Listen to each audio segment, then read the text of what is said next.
James1 is James, a wine guy. Stay tuned for this video review of this beautiful Pinot Gris coming from Okanagan Valley in Canada. Stay tuned.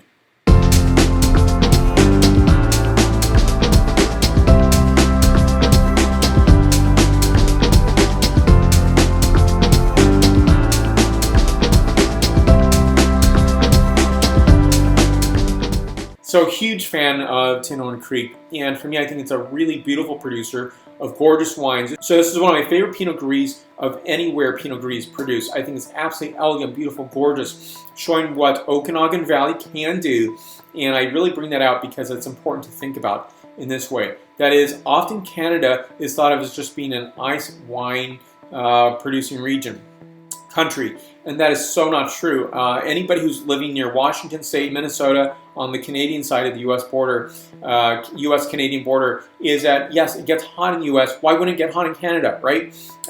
Yes, it does have its cool moments, just as the northern part of the United States does. And I think this is a great call-out, an important call-out, because I think this is a region, Okanagan Valley in particular, that's worked extremely hard to, really, create the best wines and to, I think, stage amazing properties, sites, wineries, restaurants, and compelling world-class wines. So this particular producer is in Okanagan Valley, of course, but it's in a specific region called the Golden Mile Bench. So let me bring this closer so you can see the label itself, Tinhorn Creek.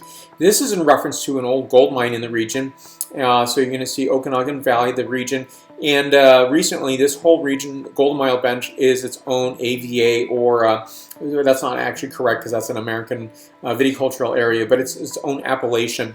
So BC, British Columbia, VQA, Vintner Qualities Alliance, Pinot Gris 2013 vintage, 12.9% ABV, white wine, and of course you see this is in a bilingual terming here because this is also distributed in Canada. Product of Canada, Produit du Canada. And so I'm going to read you just a bit of the copy here because I think it's really important to get the essential, the flavor, the characteristic of the producer, not just the wine itself, but the reason for being. You're founded in 1993, 150 acres, and so the vineyard site is really, an old gold mining region named, again, the Tinhorn Creek.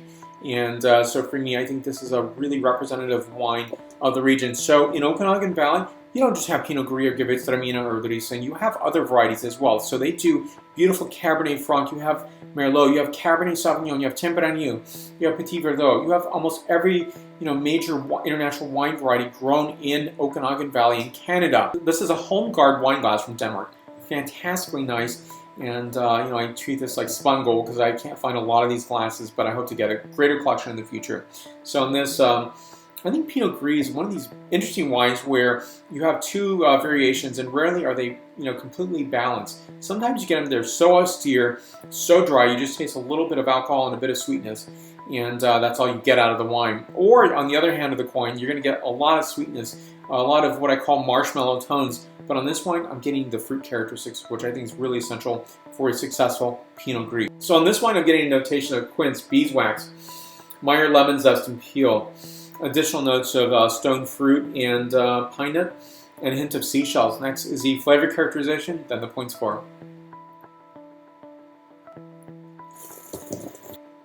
Notes on this wine include white peach, pear, apricot, heirloom apple, and a dash of cardamom. I give this one a 9.3 out of my 10.0 scale. Think of this as 93 points out of 100 points. I'll put more information on how you can get this wine DTC, and it's only available to U.S. states that receive wines from California. So I hope to see more Canadian wines, and of course you should check out all the Tinhorn Creek wines. I think they're fantastic. I'm going to have more reviews on Tinhorn Creek wines because I think they're absolutely sublime, beautiful, and the price points are really, really approachable, reasonable. And so stay tuned for more. Give a like to this video, share this video, subscribe to this channel if you haven't done so already, and you can continue the dialogue on a variety of social medias. I'm on Facebook, Twitter, Google+, Pinterest, LinkedIn, as well as Instagram and WordPress. Again, more information on the DTC down below, and please list your questions and comments there as well. Thank you again for watching me today. Stay tuned for more. Salud!